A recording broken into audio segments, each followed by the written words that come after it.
In the early days of Campbell's transition to NCAA Division I competition, folks who were around campus knew Buies Creek not just as a home to a budding law school and an intimate undergraduate setting, but also as a training ground for some of the nation's and the world's best decathletes.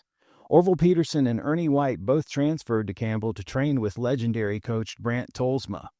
Before their time was finished, both earned All-America honors and represented their country in the most grueling competition in track and field. After their training and competitive careers ended, Orville and Ernie both went on to work with young athletes and were both later inducted into the Campbell Athletics Hall of Fame.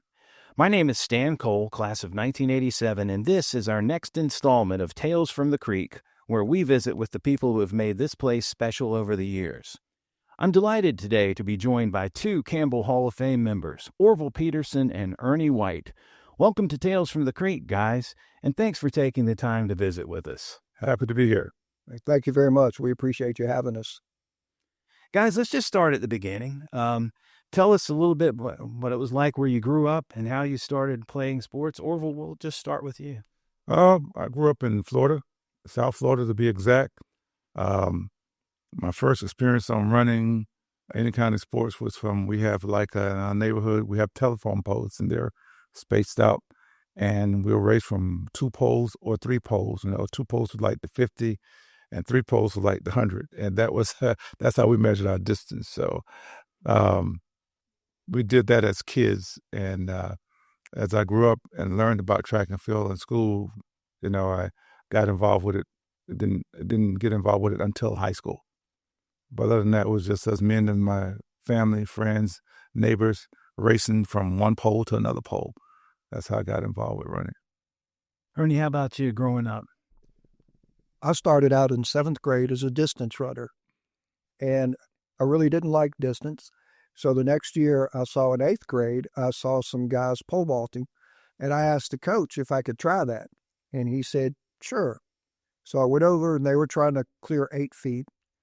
I just grabbed on the pole, picked my feet up, cleared 8 feet. And he said, you're a pole vaulter now. And I'm like, yes. And then he said, you're still running distance too. How about besides school and sports, what else did you guys do in your youth? Did you have any jobs or anything like that? Well, as a youth, I was an early musician. I was gifted. God gave me a gift of music. And when I was 6 years old, I started playing piano for my dad's church. And probably was because all the older guys had moved away. We didn't have a musician. And I could play in a few keys, so that made you the church musician when I was a kid. There was no one else there to play. And so I would practice, at school. Sometime I'll go in the chorus room, and other times I would sneak down to the church. And because back then we didn't have a key lock on our church, we had a combination lock. Mm-hmm. So I would take my bike and ride down there. I knew the combination, and I would break in the Lord's house and practice. and practice music, and I did that for years. I would sneak in and break in and practice after hours, and eventually I became an accomplished musician by doing that. Any favorite musicians? Anybody that you admired, especially? When I was growing up, there was we had some hometown musicians. One of the girls that was in chorus with her, her name was I think her name was Dallasteen Yates. Her daddy was a police officer. She was a great singer, but she was a good pianist. And I'm trying to figure out, and there's one, Mr. Roll, he was one of the church musicians in our little town that was very good, that I admired. And my 7th grade music teacher, Mr. Trapp, who started me on the saxophone, that's the first time I ever read music, was in the 7th grade band. And then from there on, my idols was Mr. Hart, my junior high school chorus teacher, because I switched over to chorus, and that's where I learned 3-part harmony and singing. And from there on, it grew. And later on in life, I ended up at the Magic Kingdom, doing the Lion King for Disney's Animal Kingdom. So from church, I ended up, playing from churches and artists in the field of gospel music, and then I was blessed to be a part of Disney World's Animal Kingdom during the Festival of Lion King show. So I was just, so this is an interesting story because usually when you ask somebody who their musical influences are or something like that, I'm sitting there thinking, and I'm a fan of rock and roll and jazz and just about everything. And I'm thinking, oh, he's going to say Ramsey Lewis or Thelonious Monk, or something like that. And yet Orville goes to the guy that was, playing right down the street, or the guy that you knew, that you knew personally. Yes. Interesting. Yes. Well, I think they had I have a cousin, he's in South Carolina, his name is Andy Ferguson. I watched him play before they left my dad's church. And I always wanted to play like him. And he told me once when I asked him to show me something, he said, I don't want you to be like me. He said, I want you to try to be better than me. And that always stuck with me. So when I got in school and I watched Dallaston Yates play the piano, she was very good and she was a good singer. And I think now she's a pastor in South Florida. And Mr. Roll, he was the seventh grade course teacher, but he was a great pianist. And so when we would visit his church, I would just eat it up and just stare at him and listen and try to take it all in. But those were my hometown people, were my idols, man. Wow. The ones I saw in church, my cousin James Broxton, when I was a kid, when I wasn't playing at my mom's church, he was the organist. So I remember all the musicians when I was a kid from church, now basically that were famous in, the secular world of arts, of jazz and rock and roll. All my idols were my childhood church people. Yeah. Ernie, how about you? Away from sports and school, what was what was growing up like for you? Growing up was sports for me, right? Because if you've ever heard Orville play the piano, he is a natural. He's the first person I've ever heard could hear a song one time and play it back. God did not gift me with that talent. And this is a true story. I'm not making it up. In fourth grade, the Twinkle, Twinkle, Little Star recital with all the parents there, the music teacher told me, move your fingers, but don't blow. True story. In seventh grade, I decided, I'm going to give it one more shot. I can't play an instrument, but maybe I can sing. And my job was to move the piano. So I wasn't musical, but I started with sports, football, basketball, baseball. My mom loved baseball, and I did 1 year of that. But when you're in fifth grade, not a lot of people hit to the outfield, so it was kind of boring for me. And I had a very high batting average, but my coach made me bunt every time because I was fast enough I could make the base. So I never really got the love of that until later on when I played softball. Right. So for me, school was sports. Both of y'all took different routes to get to Campbell. Orville, tell us a little bit. You didn't come here straight out of high school. How did your path come to Campbell? And what drew you to this place? God has a sense of humor. Let me tell you. We're going to call those God spots. Oh, God spots. We call them God spots. Taken from Tara Lee Coble from the Bible Recap. God spots. When I was I went to junior college. My high school coach, I was, when you get ready to graduate from high school, you're going to say, what we're going to do? What am I going to do? Because a lot of kids were career minded and knew what they were going to do out of high school. I wasn't that kid. I had no idea. And so even when my senior year came, people were filling out, forms for college. And I wasn't, because I wasn't pushed to do that at that time. And so I even told my parents, what I'm going to do is I'm going to work the first summer and I'll just go to school somewhere next year. I'll get a job. That was my plan. And so my high school coach said there was a couple of offers in football, because I played my senior year football, University of Florida and a couple other schools. But nobody was really coming at me with a full ride or something because my parents wouldn't have the money for me to pay to go to school. And then he said, well, there's this coach in Miami. And I said, yes, sir. He says, the name's Roosevelt Richardson at Miami-Dade Junior College. Said, they want to give you a shot in track and field. And he said, he wants you to be a decathlete. I said, okay. I just said, okay. I never knew what a decathlete was. But I said, okay, because it was going to pay for me to go to school. And I know that my mom and dad at the time could not afford it. So I said, well, I'll be a decathlete, whatever that is, And so I still was going to try to come to school in January. And I had taken a job that summer. Mm-hmm. It's a true story. And I got up one morning, And my mom and dad had already packed my stuff, didn't tell me. I said, you got to go down to Miami to take your SATs. And I'm thinking, okay, go to Miami, take my SATs, and I'll come back. Well, they packed me and dropped me off at Miami, never brought me back. So after the track season there, I had opportunity to go to a couple of schools, but the coach from Campbell called the coach in Miami about the athlete he had the year before me, who was a good decathlete. But he went to Texas Southern. He had left the junior college and went there.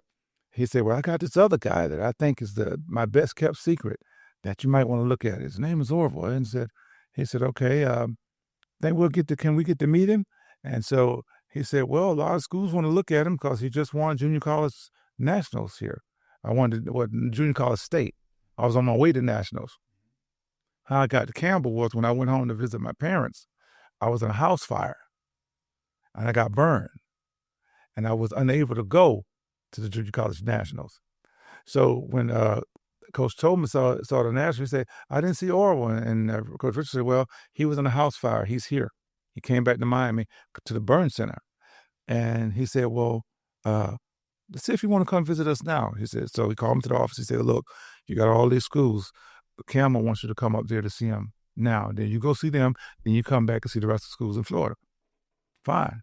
So I'm getting ready to fly to here to see Coach Tolsma.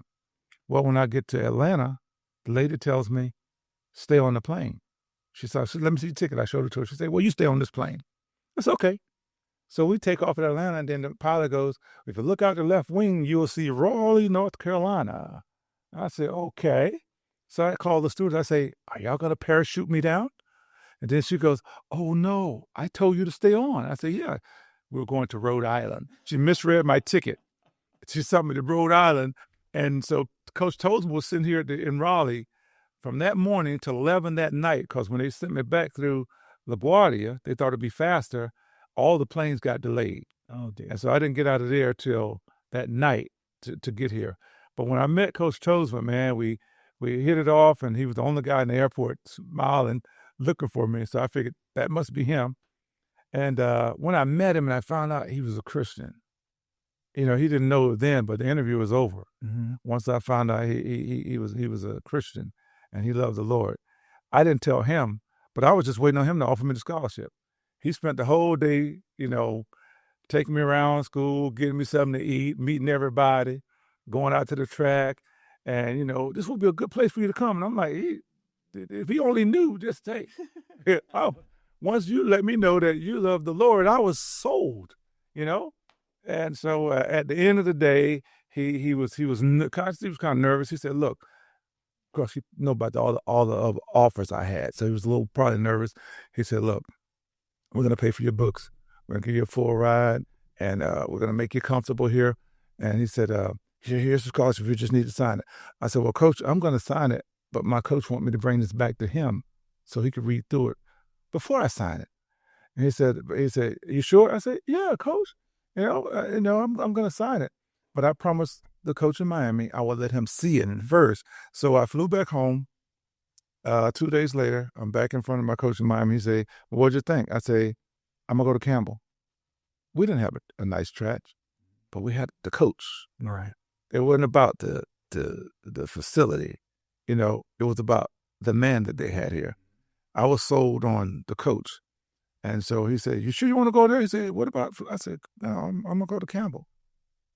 So he called coach. He said, look, Orville just signed the contract. I'm sending it back to you. He's coming to Campbell. So all the other schools he had on his desk, we just wiped them in the trash. Yeah. Ernie, tell us your story. You also took a detour on the way to Buies Creek. I did. I went to Virginia State University. I was only a pole vaulter, and I walked out one day and picked up the javelin and threw the javelin, and much like the pole vault, the coach said, okay, now you're throwing javelin too. And you want to hear us talk about Dr. Tolsma, Coach Tolsma, a lot, because Orville and I talked about this coming down. We have to give credit where credit is due. I didn't get saved until I was 42. Orville was saved early in life. Coach Tolsma was so big in our lives and how we turned out and our work ethic. But how I got to know Coach Tolsma was we were going to a track meet, and we were at VMI, and there was this van, big orange camel on the side.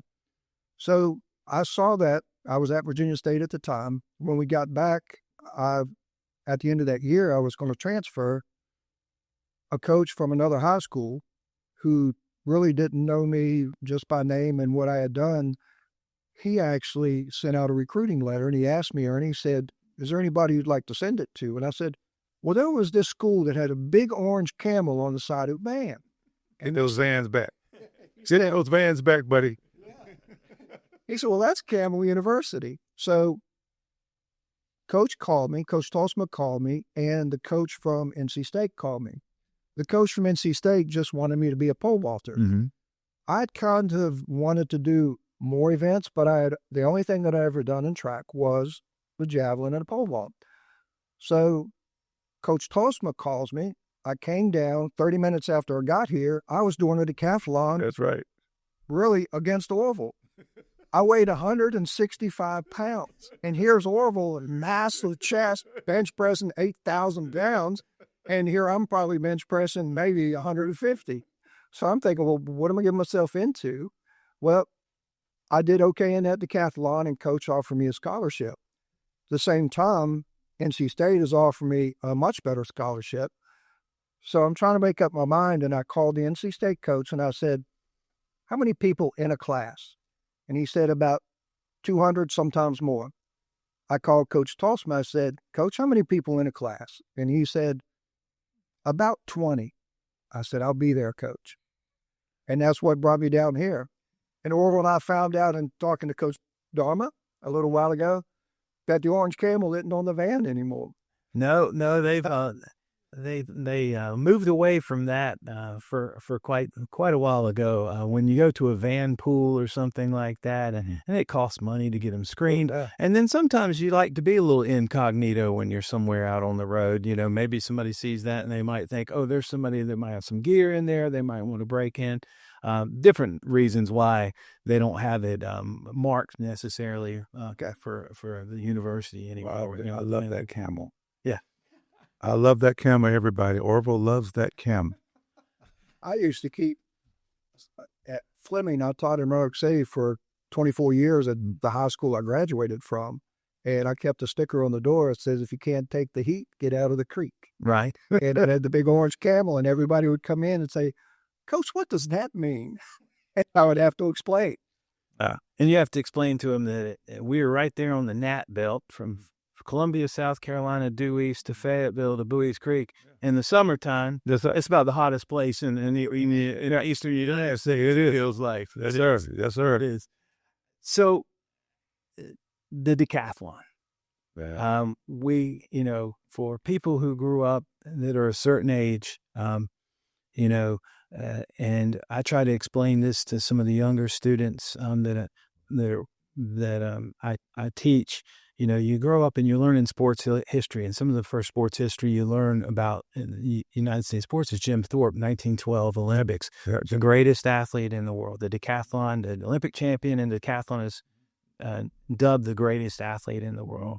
100 meters, 400 meters, 1,500, 110 hurdles, long jump, high jump, pole vault, discus, javelin, shot put, sprints, middle distance, throws, leaps. I've got to ask, between both of y'all, what's your favorite event? And what is the event that you do just because you're a decathlete? Let's reverse this. It's okay. I can tell you Orville Peterson's least favorite event is the 1,500 meters. And tell him I know. I think Ernie's going to be the least favorite. It's a run. The high hurdles. Oh, no, I love the hurdle. Yeah, he's good at. What thing demands more from you? You're just dead after you run it. 400 meters. The 400 meters. Yeah. I hated it with a passion. But see, I didn't think he hated it because he was a distant runner. Mm-hmm. I envied that about him. He's a great distant runner. Yeah, he could, in the 1,500, I'm never beside him. He never waits on me either. He just, That's payback for the 400. Yeah, he just, when we take off, he's just gone. it's not smart to leave him because he's going to come back and get you. Right. And I don't think I'll ever love the 1500. I really don't. I admire people that can run it. And even when I watch the Olympics now, I watch the ladies and the guys run the 1500 and I'm amazed because being someone that has ran that race, I'm amazed that their bodies can go through that and hold that pace. The 1500 is not about how fast you take off or, it's about how maintaining that pace, even pace. And I watch those people, I watch some of them play with it and look like they're the world-class guys. They'll sit back and laugh at the guys up front, but they're still going through in 61, 63s, you know what I mean? And they haven't kicked yet. So that's an amazing race. If you're a distance runner and you're a middle distance runner, 1500 and half hour stuff like that always amazed me when I watch somebody do it. It's something I would love to have been gifted to do. But, I said, God has a sense of humor. I wouldn't give him that one. What would you say was the prettiest, not to take over your question? I know, the prettiest event, and I still tell people that I coached this today to watch, the prettiest flight. The prettiest event, I think, is the high hurdles. I think that's one of the most prettiest things when it's done correctly. Basically, when you're saying when Edwin Moses was running the 400 hurdles. Oh. And it's because you're doing more than just running. That includes running and jumping with the pause and style, and you have to do it efficiently. You can't spend too much time in the air. You can't spend too much. It's just a beautiful thing to watch. As Coach Tolsma would say, hey, you can't exert force if you're not on the ground. Yeah, you got to get back down. Once you get up, you got to get back down to move. I think it's a beautiful run. The high hurdles, I think it's gorgeous. I think the discus and the javelin, just the flight of the old javelin. Oh yeah, yeah. Oh yeah. After they changed the balance point of the javelin at 86 because there was a guy throwing out of the stadium 320 some feet. Yeah. So they want a place for him to throw. They wanted the javelin to turn over.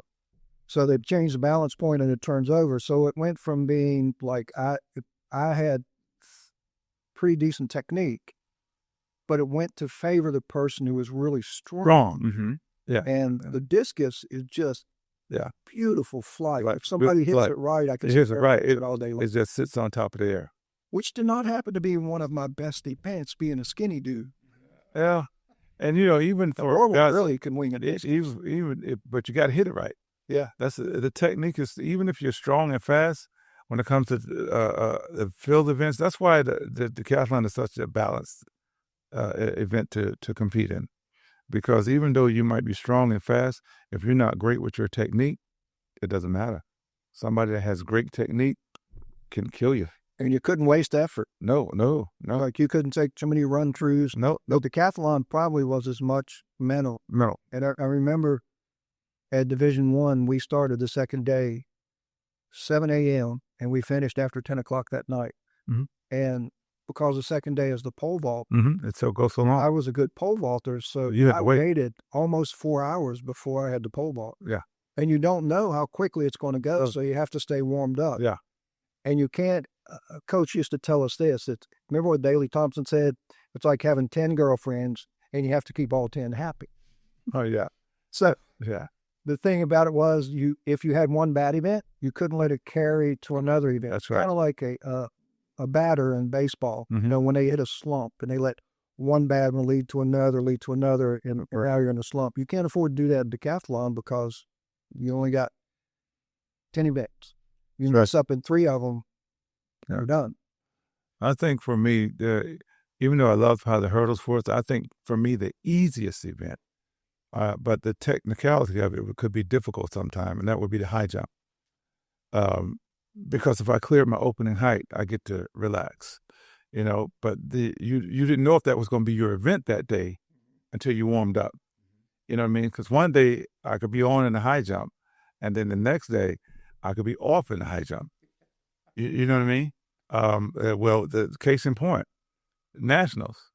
I go out to West Virginia. I get second at NAIA Nationals, jump 7.1 1/4. 2 days later, I'm in Texas at NCAA Nationals, where I need that 7-1 in the decathlon. End up jumping 6'6", because somebody moved my tape. What we did, once we got our steps, the field judge said, "Okay, everybody stand by your tape." I stood by my tape. He said, and they went around and ripped up everybody else's tape. And you can't run them back. You can't run them back. Once the event starts, you cannot tape them again. So once I put my steps down, I went back on my bag and laid down and just looked in the stars. Wasn't paying attention to the guys. And, well, about 45 minutes, an hour later, when the bar got up to 6'4" or 6'2" when I was opening, "Peterson, you're up in the next round." I said, "Okay." So I get up and start jogging. When I go up to my tape, I said, "Hey," I told the referee, "somebody moved my tape." And my thing is, if they were paying attention, they would have seen someone move my tape unless it was a gang thing, unless they, planned to do it. But somebody actually, at the NCAAs in Texas, somebody actually moved my tape from my steps. So when I was jumping in the decathlon, I didn't have any steps. I was just running, chopping, and popping. And the most I could do like that was 6'6". When the bar went to 6'8", I was jumping too far out, and I ended up losing points. So I ended up being second instead of winning the nationals because of that move. So now, if I was going back into it again, I've learned in the rest of my career in track, I never took my eyes off my tape. Right. Now you mark it with chalk. Mark it with chalk. Yeah, I never took my eyes off my tape. Wow. Yes. So I heard your least favorite, what you think's the most beautiful, maybe what's the easiest, but I haven't heard what's your favorite event, or is there one, or do you love all 10 girlfriends equally? And they know it's fun. No. My best girlfriend was the pole vault. No. I long jump. I think the long jump was the one that I was more consistent with. I think if I look at all my marks in a decathlon, I would think the mark that would be closest to itself would be the long jump. Even though I've ran 10.9, 10.6, 10.7, 10.8, but I would never know what I'm going to run that day. But if you look at my long jumps, it would always be 24 this, 24 that, 24 this. It would always be in the 24s. So for me, I would think my consistent event that was the easiest for me was the long jump. And the pressure of me jumping 24 was not on me, because once my step was on, usually when I hit, because I was a high jumper, it would be in the 24s. We learned a lot about each other coming down. Orville, this is the first time, a month and a half ago, we went to Coach's house, but I'll save that story for later. Oh, no, don't tell that story. I get to tell that when we said I could. Oh, Lord, have mercy. So 35 years ago is the last time I saw Orville. And it was just like I saw him yesterday. On the ride down, we're talking about track, we're going through things, but I learned so much from him, and he learned about me that I never knew. I never knew about his earlier career. I knew he had done JUCO, but I didn't know much about his earlier career, especially high school. And he didn't know, I had only done, when I came here, I had done pole vault and javelin, and that was it. And I had to catch up very quickly. The first time I ever went over the hurdles was the day we did that decathlon, when I showed up, met Coach, and 30 minutes later we're doing it again. And that's amazing. So it was a steep learning curve for me. Yeah. But the thing I had going for me was Orville taught me the hurdles, and Coach is a super technician with his doctorate degree in biomechanics. And to this day, that's the same way we coach. I was coaching some girls in the hurdles yesterday, and I was telling them, I said, if you want to raise your hips up, there's an opposite and equal reaction. If you want to raise your hips up, you have to get some body lean. You lean forward, your hips come up. You don't have to worry about jumping across the hurdles. Mm-hmm. Physics. That was straight out of Coach Tolsma's mouth. So even 40 years later, he's still with us. Absolutely. And to be honest, and Orville and I, how great a role Coach played in our lives. When I got saved at 42, the first person I called and invited to my baptism was Brant Tolsma, because he meant that much to us. Absolutely. In the early 80s, as Campbell had been transitioning to Division I in men's sports, y'all were there in a unique time where you could compete in the NAIA, and some years in the same year compete in the NCAA. You both competed in the pin relays and did incredibly well. And for the folks who don't understand just how big the pin relays are, they're at Franklin Field, and there's thousands of people there and competitors, and it's just this huge mass of humanity, and it's an amazing event. But there's people from all over the country. All schools are there competing in all different levels. So here's two guys and your teammates with a Campbell on your jersey. Absolutely. On your singlet.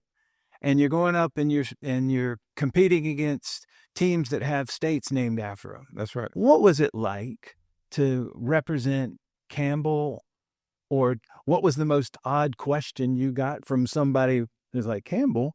When you went to these major events like the NCAA championships or the pin relays. Can I use the U.S. track and field championship? You certainly may. We're both Campbell shirts on at the U.S. track and field championship 1985. I'm in last place. I mean, I am in dead last place. And Orville knows I'm not a first day person. Those are not my best events. That's right. The second day, I start reeling people back in. So after the first day, the only time in my life I've ever signed an autograph, some kid came up to me and he said, "Hey, will you sign this?" And I said, "Well, what do you mean? I want your autograph." And I said, you know I'm in last place, right? You told the kid that. But that was just to have two of us there. And we watched Willie Banks break the triple jump record. Sure did. It was just amazing. And they had great weather the first few days of the meet. Right. There in decathlon. It's in Indianapolis. Yeah. And all of a sudden the weather turns. It's cold. Freezing. And it was windy. And it just became brutal. Survivors. Right. Yeah. Just gut it out and go. And that was probably one of the proudest moments that I had, along with my teammate, was to be at that meet. And then we left there, and Gerald Swan, who we talked to today also, Gerald Swan went over to the junior nationals, yeah. And did well at junior nationals. Yeah, he did. We had a lot of great teammates. Oh, yeah. We really did. Yeah. We talked to a lot of them today on the way down. So at pin relays, I can't remember the guy name from Mount St. Mary's that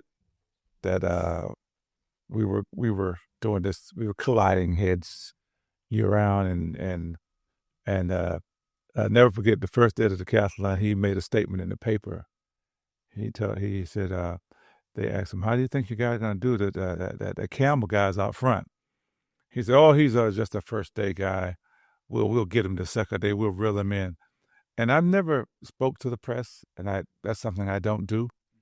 But when Coach, I think we went to Wendy's. We always find us a Wendy's, So don't hold it against our coach how we ate back then. No, it was. Yeah. So we found us a Wendy's and we were talking about it, and so I didn't go there with a chip on my shoulder the second day, because my goal was to qualify for nationals. That's what that meet to me was all about, and it was the best place to do it.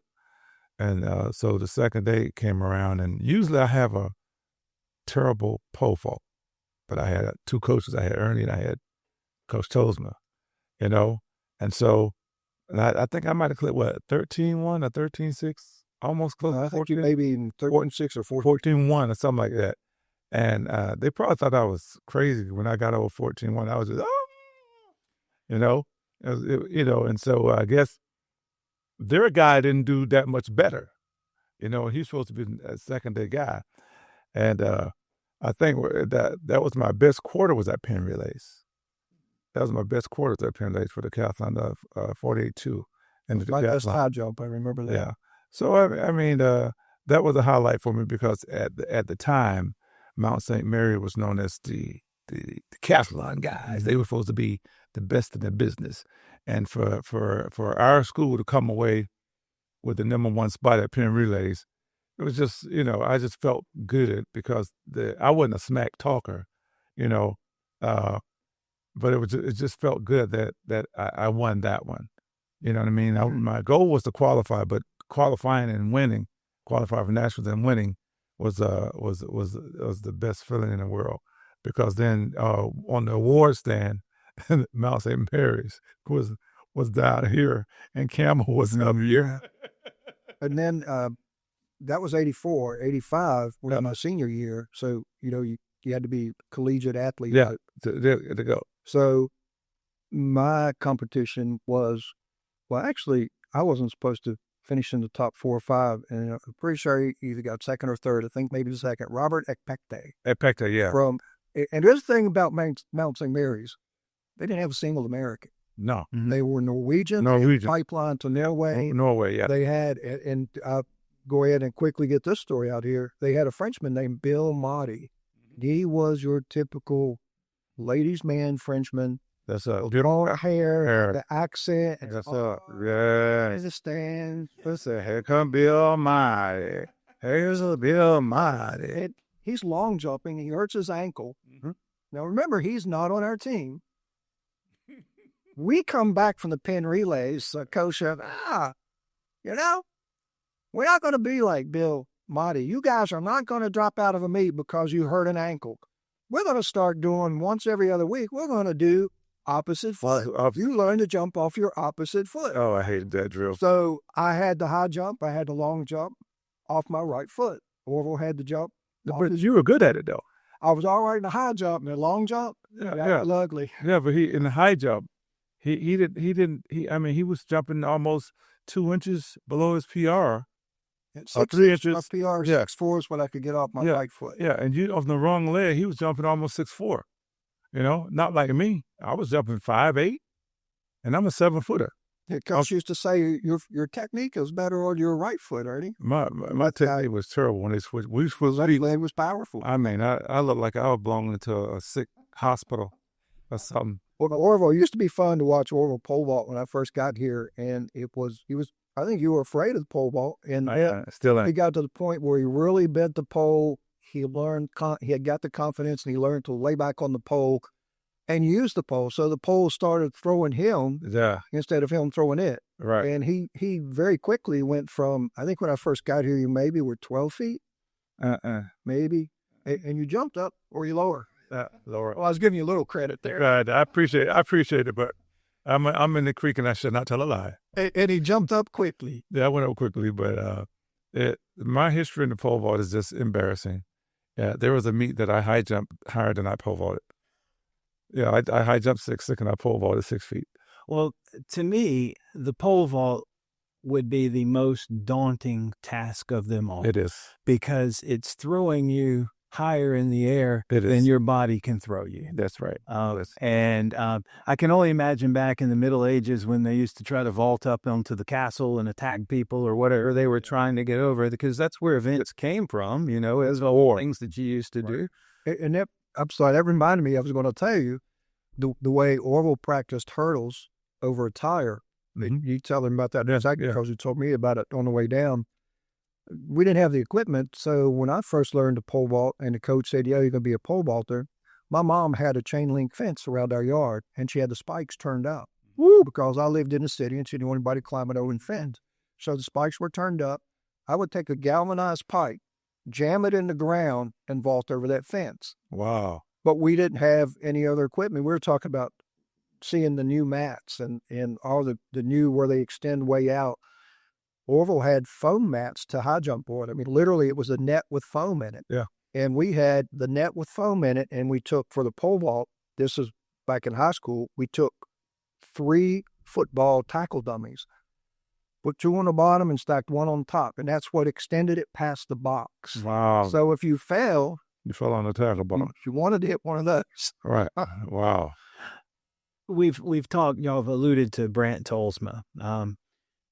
My Brant Tolsma story is that I had him for PE 185, and I had him in the classroom section of it. So he was a way over all of our heads anyways with what he's talking about there.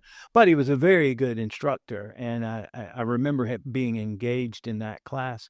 I also was covering the cross-country team, as it were, for the campus newspaper, and I could never, it blew my mind that I'd go out and talk to Coach Tolsma on Monday or Tuesday after a weekend event, and he would tell me everybody on their teams, their time down to 100th of a second. Yes. And it was like, and I'm saying, Coach, oh my goodness. Yes. without a paper. Absolutely, just right Without at a the paper. top of the without a paper, and it was dead certain. He wasn't guessing. He wasn't looking in the clouds and trying to remember who did what. No, it was amazing and everything. And I appreciated that. I was a cross country participant in high school. No one ever gets cut from the cross country team in high school, no matter where you are. So I had an appreciation of that. But share with us a little bit about Brant Tolsma and how he applied science to your training. Ernie, you talked a little bit about the resistance training, and there's a 2-page photograph, and I believe it's in the 1984 Pine Bur yearbook of Orville, showing some of this creative applied science that Brant Tolsma was using in training, especially as decathletes. You want to start with the Audi or the motorcycle? Now, Coach Tolsma, we had to push his Audi 864 around the track, and that was our resistance training. And by around, he means the whole complete lap. Whole complete lap. While he's in the car driving. And it was okay because the track was asphalt. It was asphalt. So didn't hurt the tires of his car at all. It didn't tap the track. Now, after we did our resistance training of pushing that car, later on in the year, we started pulling a motorcycle. Doing the overspeed training. Overspeed training. And so after we pulled it a little while, then he switched and the motorcycle pulled us. Now, one day, and if you ever did the motor speed training, the higher you have the bicycle tube is what we use. Tied a bunch of bicycle tubes tied together. You sit in one, you rope it in, he sits in the motorcycle, and he takes off, you go around. Ernie's best time in the 400 was like, what, 51? 50.1. 50.1. And Coach pulls him through the court at 47 points. Mother set her on fire. Your feet on fire. Coach pulls me through in a 45 low. But the thing was, I got my strap almost under my arms. From a distance, it looked like it's around my neck. Oh dear! So the neighbors back then at the track called the police on Coach Tolsma. So we out there. We had just got through running. Hear the cop cars fly up to the track. We got a rumor you're trying to strangle some black kid. And for a while, we played along with the police. Hey, Coach, you going to jail, Coach? Once they gonna take you to jail, Coach? Oh, yeah. Willie just really, Willie just lit in on it. Coach, they gonna take you to jail, Coach? Coach, see, I knew you wouldn't know what you were doing, Coach. I knew you knew what you were doing, Coach. And then we had to explain to him, we were only distance training, but from a distance, and plus the people that were calling were the senior citizens that was over by the old track that was in those houses. You couldn't see clear from where they lived, but they would live the far. They say, he's going to kill that guy, is he? And because you got to understand, at the end of that run, we're not in form. We're just like this here. When we start off, we're good. But at the end of that run, you're just trying to hang on for dear life. And if you fail, you fail, it's hoping that you get up off that inner tube. Yes, you get up with too fast enough. So that was the highlight of the training thing. And I used to have a problem with how I ran. I would run cross body. And to correct that, Coach gave me these 2 spikes, long spikes. So I go across my body, I'll put my and he shoved you. Yeah, he put the jug. I'm going to backtrack a little bit and say what a lot of people do with the resistance work now is, they'll have parachutes. They have these big fancy parachutes. Yeah. Well, we had an Audi. We had an Audi. We had a CB 350 Honda motorcycle. So the equipment wasn't there, but he was so far ahead of what a lot of other college track coaches were doing in the weight room. Yeah. Quarter squats. Quarter. We do quarter squats because it's law of specificity. You only want to work the range of motion that you're going to be using. Football coaches would go crazy. Oh, you got to do full squats. They still do because I still coach. We want you to do full squat. Okay, that's great. But you never do anything in track where you go to a full squat position. So by the time you get to the last quarter of raising up, that's not getting the heavy weight like it should. Mm-hmm. That's the law of specificity. That's the only reason. When I first got here, I couldn't dunk a basketball. By the time 2 years later, I could hit my elbow in the rim. Yeah, because of that workout.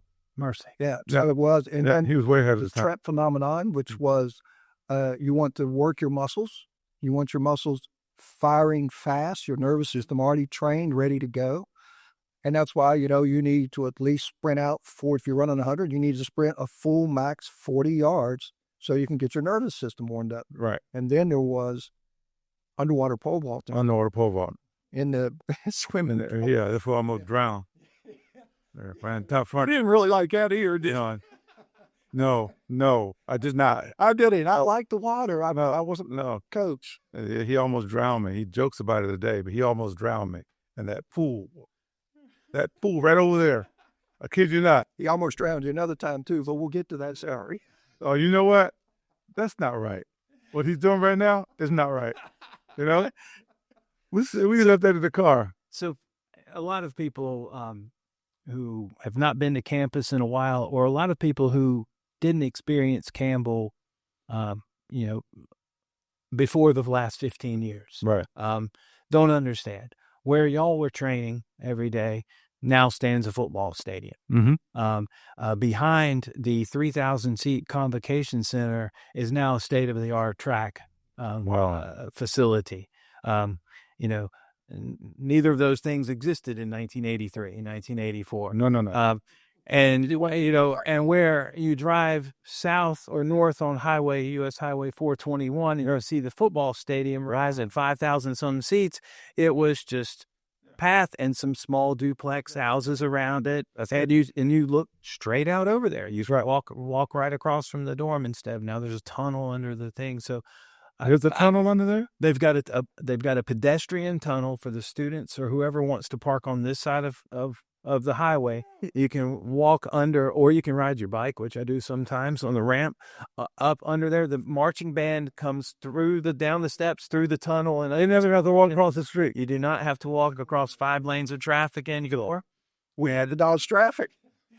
That's where the track was. Absolutely. What if you hadn't been back in a while, what is it that you notice more than anything else? I mean, what look at it. We're talking for me, and maybe you too. It was that the track's just not where it used to be, because every day, 5 days, sometimes 6 days a week, for my 2.5 years here. Yeah, that's right.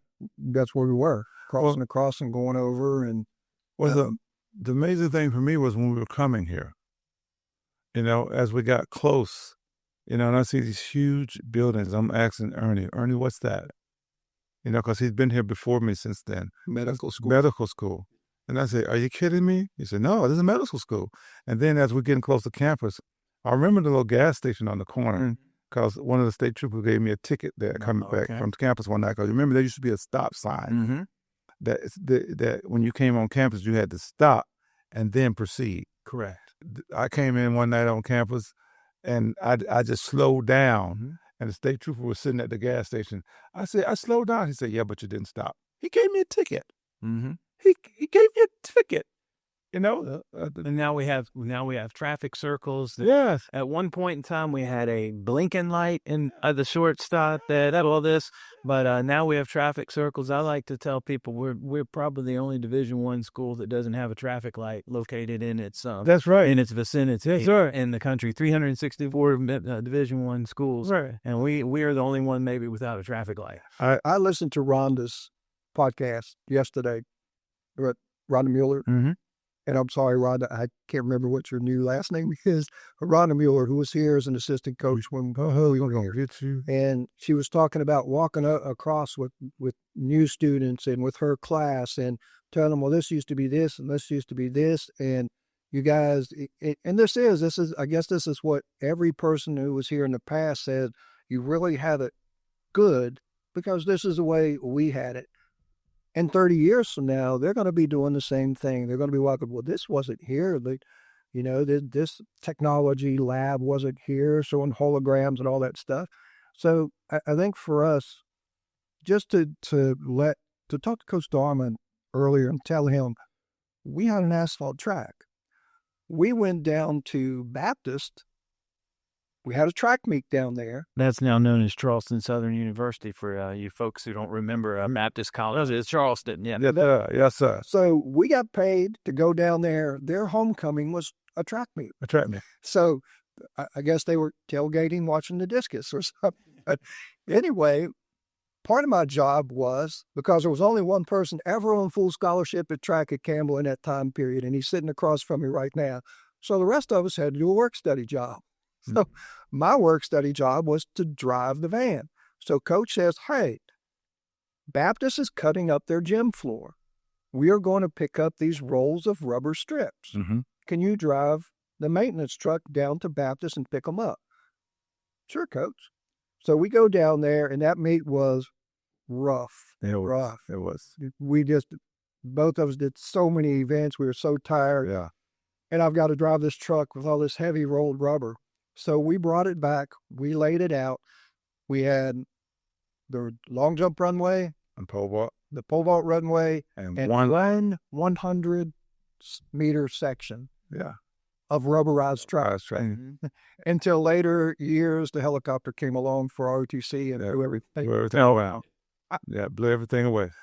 So that was Before you guys were, since y'all competed, the NCAA for student athlete welfare and everything employed a 20-hour rule. You cannot compete or you can't compete or practice or have events more than 20 hours in a week. Now, as decathletes, I'm sure, and I know some other folks like golfers or other sports that take a lot of time, baseball at times. You guys were probably, as soon as class was over, y'all were probably on the track until there was no light. Is my guess. officially 2 to 6, and then we Right. and we hit Marshbanks at about 6:45 because 4:00. Right. Absolutely. So I always ask this question because, y'all spend a whole lot of time training and competing. For sure. What are some of your other best memories about being on campus, about your time here? Some other, things that stand out that you think about? I think the activity they brought for students, the concerts they brought to the gym, that was Billy large safeties, Billy Ocean, yeah, I used to think Orville looked like Billy Ocean. and the things they brought to keep the kids on campus so they wouldn't wander off in the communities to different things, other parties that were going to be detrimental to them. I think that was showing that we care about you kids and we don't want you to go nowhere to get hurt. Because outside of Buies Creek, you had to travel to Raleigh or travel to Fayetteville to get involved with anything that wasn't about anything. And that kept your parents from not being worried about what was happening to you while you were in school. I think Campbell covered that. And I know with the facilities they had when we were here, I know now they have a greater way of covering that. And so it's all about the students and about their safety. And I think I love that about them. And also the cafeteria workers were personal with us. Mm-hmm. You wasn't just getting your card punched. They remembered your name, and they made you like family. And they told you you done been over to the other side. You coming over here to eat now? They already know on shrimp and steak night, we trying to eat twice. So what we try to do, we try not to get our card punched. Right. We try to sneak through the line and then eat over to one side and then run back on the other side to get steak and shrimp again. And when they see us running, they said, let me look at the card because it should have been punched. I know you're not at the other side. They became family. And one of the beautiful things when I was inducted to the Hall of Fame, some of the cooks were still here. Mm-hmm. And when we went over to the cafeteria where they had the inductee at, they came out to see me. And they reminded me of the shrimp and steak nights and sneaking to the different cafeterias. And they gave me a big hug and said, we're proud of you. So Campbell wasn't just a school. Campbell was a second home, man. And that's what we were experiencing today. It was just not a school. This became my family. And all my brothers and sisters, we're still in touch with each other because of the meeting we had here. If we wouldn't have had this meeting here, then we couldn't have been on the phone with HB, Willie, Henry, Gerald Swan, Ken Fournette. Ken Fournette. We talked about Coach today. We talked to all those guys today, and it's like, man, I wish we were going with you guys, So we decided today, because of us coming together and realizing these guys are our family. Now we're planning to meet, people, different parts of the world, but because we met here 40 years ago, we're planning to meet, Yeah, Pip Parker, speaking about different parts of the world. Well, he's in Bahamas. Yeah, he texted us. We called him, and he answered, and we couldn't really hear him. So he texted and said, well, I'm in the Bahamas. That's the Bahamas. And so, Pip? So I said, hold on, everybody. I said, hold on, everybody. I said, this is not when people vacate, but people don't do vacations in January, man. What's going on? I said, if you got that kind of money, send us all the tickets. Oh, yeah. And instead, he sends us a view. Right. Him at Atlantis. He says a video. He sends a video. Mm-hmm. The lessons we learned here were work ethic. Now, my mom taught us, and as I was listening to Rhonda's story, it was a lot like mine, where my mom was a hard worker. My mom, there were 6 of us in a family, and my father died when I was 4, so mom had to provide for us. And once she remarried, we had my little brother, so that made the 6th person in the family. And she taught me work ethic. But being here, Coach Tolsma, it was all about, if you want to be successful, it's all about how hard you work. And I remember Wanda Watkins said the same thing. She learned work ethic. She learned discipline. I listened to that one day before yesterday, and then listening to Rhonda's yesterday about work ethic and Rhonda had the same story that I had, and that was when I retired. I taught in Roanoke City schools and did technology for 38 years, but I retired and they hired me back part-time. I had 180 sick days. Well, they kept resetting because you can't have but 180. So had they not reset, may have had 220, 230. I just didn't miss days because, like Rhonda said, we were taught work. Mm-hmm. And you keep your head down and you work, and just you don't miss days. Sometimes you're coming in, you're sick, but you work, because when you're out, somebody's got to pick up your slack, and we didn't want to put that load on somebody. So, along with that, I think one of the beautiful things I took from being in the Creek, other than family, was the example that Coach showed me with his family. Yeah, True. that was important. Coach is still with his wife. You know what I mean? And they still have dinner at 6:00. When he called us, he said, "Over, the dinner time." They still come around the table at the same time. He taught me that. And devotions. He have a Bible verse before he eats, the whole 9. I learned that from him. And that's how I do my life now. So the things I got here, I still apply them, even in my walk with Christ. You know what I mean? I get that was, I was raised in a church family, but the devotion part of being really dedicated in Christ, I came when I was, with Coach Tolsma, and when I was at Campbell. Our what they call them on Wednesday, every Wednesday chapel, mm-hmm. the chapel services, what they targeted, because I was a great listener. I wasn't the best reader, but I was a super hard listener when somebody was trying to get me a message across. And the chapel services that they brought forth always resonated with me, because they didn't have to do that. They didn't have to do that. This school didn't have to do that. Enough of us was here. They could have seen other things. Yeah, they didn't have to do that. It was known as cultural enrichment program. That's right. It was a fancy word for twice. It was twice a week chapel. Absolutely. And Absolutely. It was mandatory for 4 semesters. Absolutely. For 4-year students, and I think 2-year semesters if you transferred. Mm-hmm. But I always like to ask this to my guests. who've been there, lived the life and everything, what's the best piece of advice you would give to a young college student or a young college athlete now as they were embarking on their college experience? What's the advice that you like to? I'll give them one word: commitment. Mm-hmm.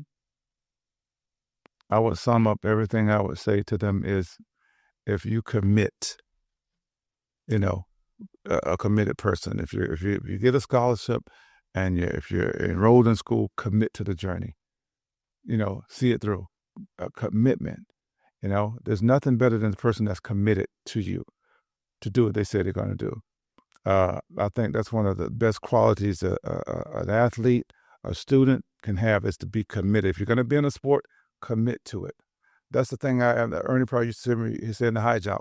Once you take off in the high jump, I say commit to the jump. Remember saying that a lot. I say, what do you do? What are you doing back there? I say, I'm getting ready to go. But once I leave that spot, I'm already in my mind committing to complete the jump. So that's one of my favorite words that I would tell any student: commitment. The power of commitment. I mean, even in your prayer life, your walk with God, the commitment part is what makes you strong. And I would say, Ernie, pay it forward. Pay it forward. We were given Absolutely talent by God.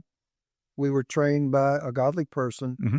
and we're supposed to take that and give it to others. It's not only, yes, we spread the gospel. We say the story of Jesus and how to be saved, but you teach commitment. Absolutely. Like Orville said. But young kids need, and sometimes they don't act like they need it, but they need older people to teach them from experience. Absolutely. And the way Coach taught us, he didn't just teach us how to do it, he taught us why to do it. And you teach every athlete I've ever taught, I do the same thing. I'm going to teach you why we do this, because one day maybe you'll coach somebody. And a lot of my former athletes are coaches. They're football coaches, they're track coaches. And I watched a couple girls yesterday on the track. I'm still helping a local high school. And I watched one girl take what I had taught her last year, and I didn't have to say a word. She said, oh, this is what you need to do with your trail leg. You can't, it's got to come up under your armpit and come around. You got to be right back in your sprint form. This is exactly what I told her last year, so I know she's listening. And we're not always going to be there, and they're not always going to have somebody that is willing to commit the time to them. So if they can help each other, great. Just teach them how. Absolutely. Yeah.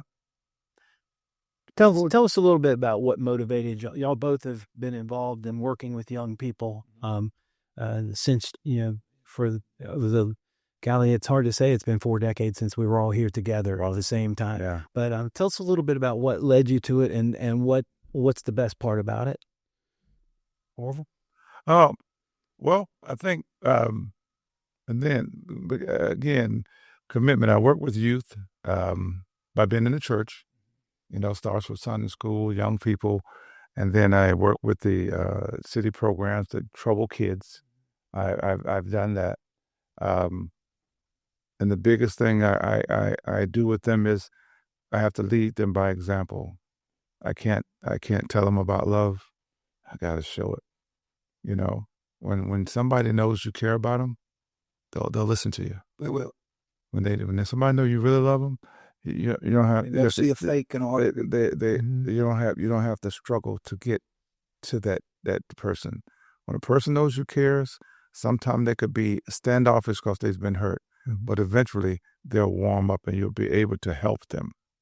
You'll be able to get them to the next step where they are to go.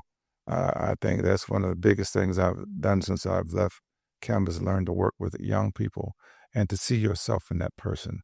And to know that if somebody had to direct me, I was a loose cannon. I might have had great track ability, but I was a loose cannon. I used to listen to Richard Pryor. He had a filthy mouth, and he would use Christ's name in vain. I'll never forget, and I could see it as it was yesterday. We was at Elizabeth City. We have Elizabeth City. I ain't gonna mess with you about that, but we're in the arena. And the Richard Pryor thing, it was always to say, Jesus Christ. He would always say that cracking jokes. And Coach was hearing me say it, but he would never say anything. And one time he had enough of it. And he said, Orville. I said, yes, sir, Coach. He said, you know, I hear you say that a lot. And he said, but the Bible says we're not to take the Lord's name in vain. Now, my dad's a pastor, and I knew that. But I was trying to be funny because Richard Pryor used to make people laugh. I was trying to be the class clown that I was in high school. That one night in Liberty City Track Meet in that arena, when he said that to me, he said it out of love, but I felt so small. I felt like the whole arena was listening to him, but there's nobody there but me and him. But you know how big that arena is. It's huge. Oh, yeah. It was until Liberty was the biggest indoor facility in the country, and it's packed. You got all the stars there. You got Herschel Walker, Ronaldo Niemeyer, Calvin Smith. All those runners was at this track meet. Wow. And when he said it to me, that was one of the best lessons of my life, to repent from that. And when I teach, that's one of the first things I teach to people about taking the Lord's name in vain. Because there was a lesson I learned not in church. I learned at a track meet.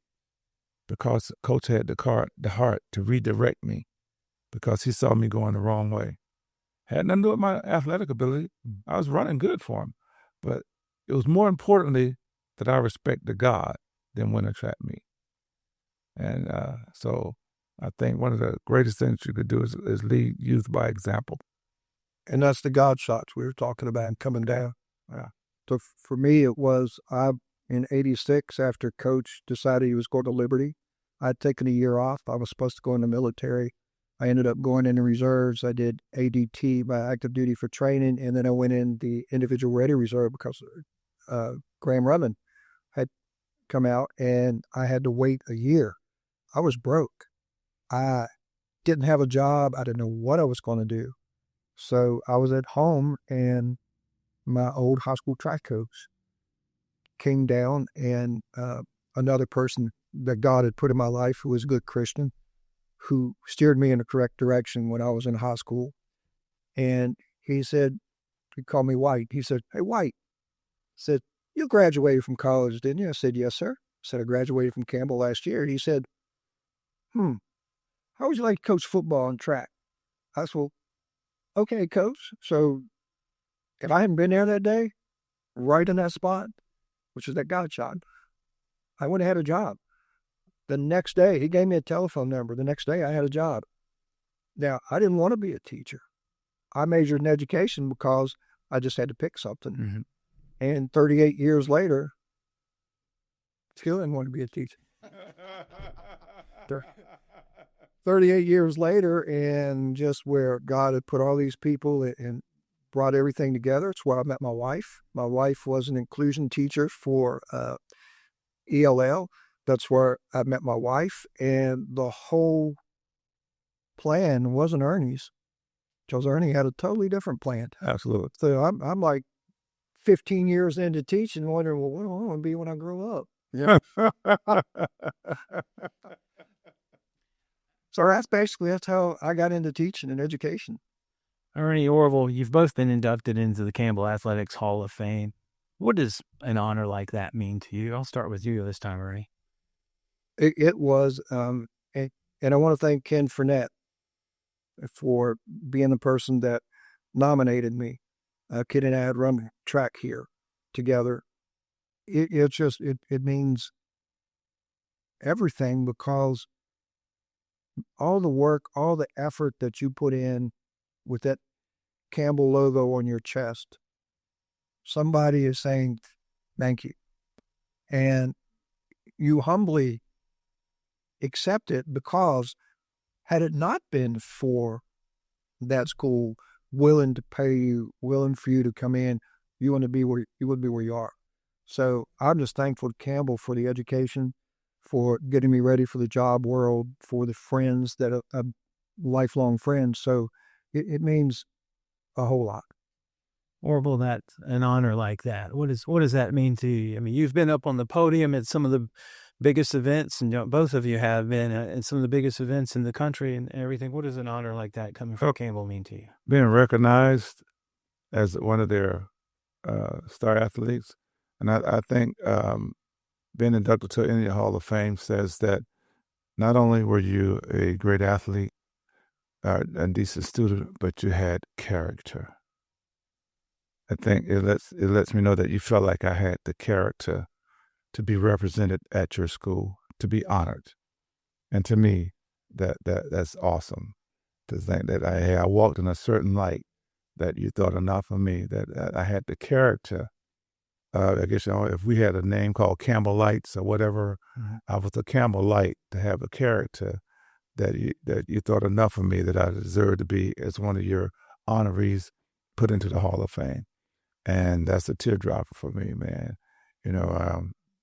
Awards mean a lot of things, but most of those awards were given because I was out front.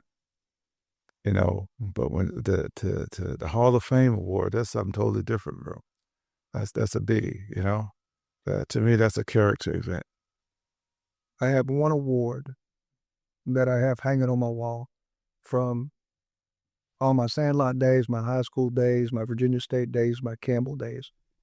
Everything else I've either tossed or it's in the basement, and it's my Hall of Fame plaque. Amen. I always like to ask this because the beauty of this podcast format is we're not dropped into an hour and time limits and commercial breaks and all this stuff. And I have some general questions I always like to ask because I never know where they're going to tell us. But is there a story that we need to make sure we get in here before we go? And I'm going to give y'all both an opportunity to bring one up in case there was one that there needs to be a counterpoint. So I'm going to let y'all decide this story. Let me, before he gets started, because let me explain to everybody that's listening that I have some issues that the world doesn't know about. And I'm going to explain those issues now, and then you understand why. At this point, I don't have anything that I can say because I was the one that they always played the jokes on. So I don't have any stories that I can give you that I really got somebody back with. So my issues are, and I've tried everything but hypnosis to get past blood and needles. And I know it's don't sound like nothing to a lot of people, but when I was supposed to go to the World University Games, I lied. I didn't tell the truth.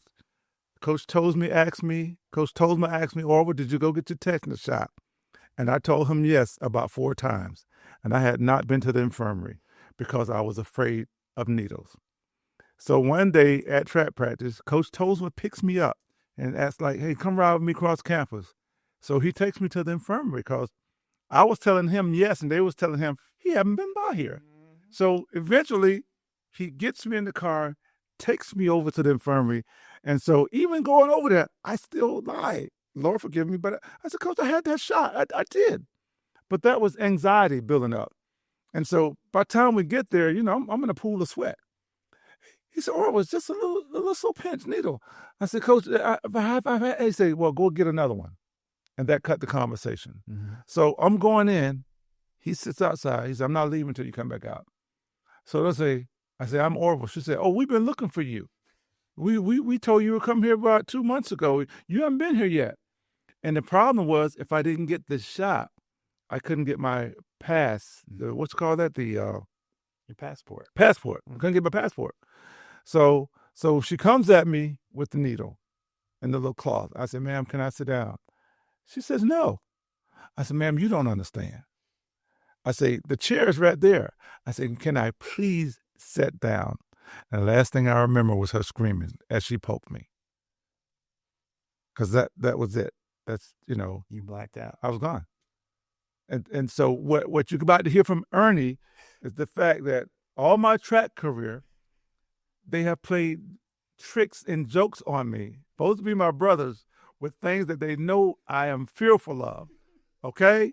So I yield the floor to who's supposed to be my brother to tell you whatever. Thank you. You made me feel so bad. I almost didn't want to tell it.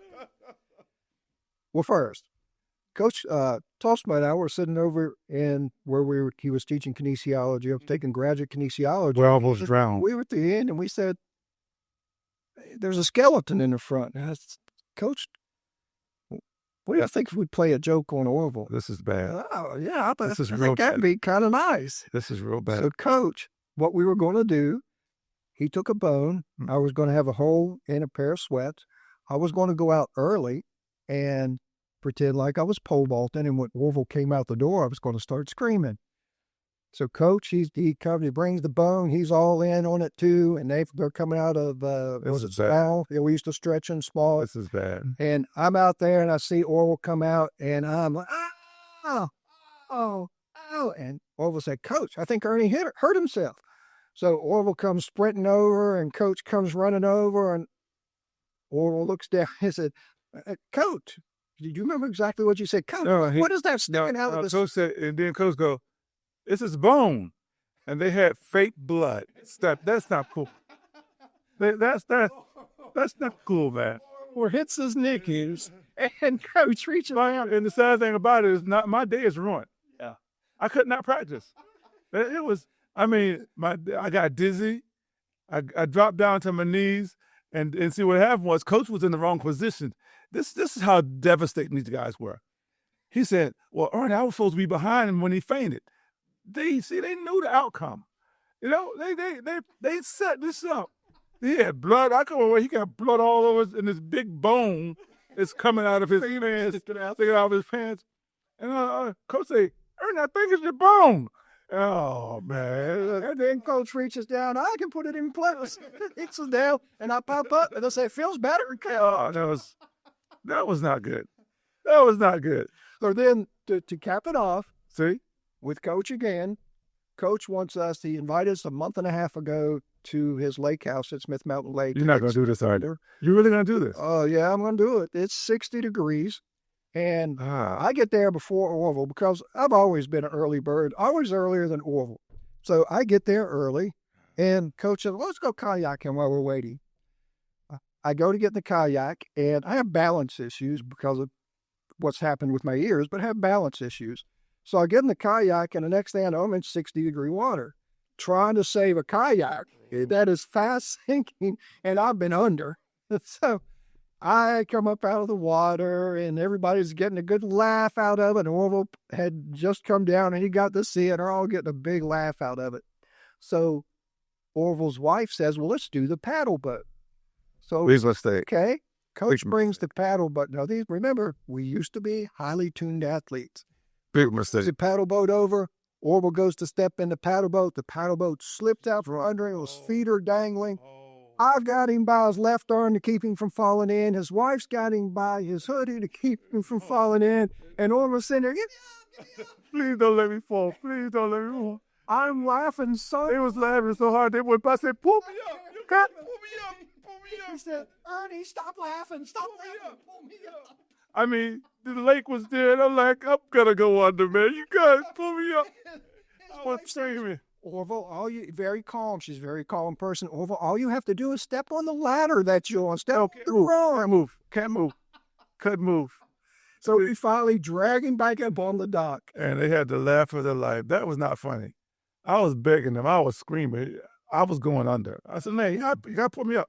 She said, "No. I said, "Ernie, don't let go. Don't let go. Don't let go." Now, mind you, while they're pulling, I'm steady going down. My feet are dangling. The only thing left under my feet is the lake, and it's freezing water. I said, "Man, y'all pull me up, please." I was begging. Oh, boy, we had a blast. I'm glad they didn't video it. Finally, guys, can you put into words just how much Campbell University and this Buies Creek community have impacted your life? And I'll let y'all decide who wants to go first. I'll go first because to me it's simple.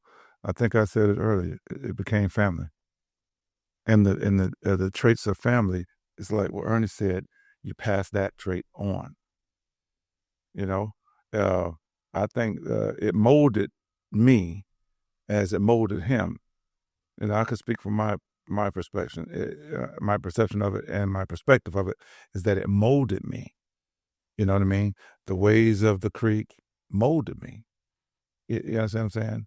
And I didn't judge, but I critiqued other areas because of, well, no, we didn't do it like that in the Creek. We had standards. Well, no, we didn't do it like that in the Creek. We had a standard. You know what I mean? And my standard led to a good way of living my life. That's the reflection I got from this place. It taught me the best way to live my life. You know, and I think we said earlier, when we hear about people passing young in the earth, what do I credit to? God, grace, and the directions that we were given that we're following. Because the traits we were given were God sent. There was nothing that Buies Creek didn't give us that wasn't related to God himself. From the services, from the things on campus, from the prayers, from the things that they instilled in us, it's family. Ernie? It introduced me to Christ because I did not know Christ when I was born here. I didn't read the Bible. I read the Bible, and Dr. Codgel, I think, was a religion professor when I had an assignment, but I did not read it. And so it gave me, in a very vulnerable time of my life, even though I wasn't ready to accept the lesson, at least I knew the lesson. You know, I saw a study one time that said you hear the gospel 38 times. And I don't know how they figured this out, but 38 times most people have heard it before they ever accept Christ. Mm. And this was one of the first times I heard it. So it definitely had planted the seed. Yes, we can talk about work ethic and everything else that it did, which it did. But what is the most important lesson that I learned here is that Christ exists, and how, even though I didn't do it at the time, how to go about accepting him and what it means. And Amen.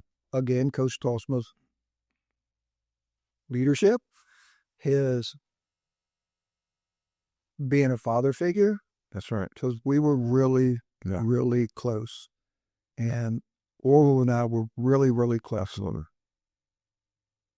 And all these years later, all the medals, everything, they really don't mean as much as the relationships that we made. Absolutely. Absolutely.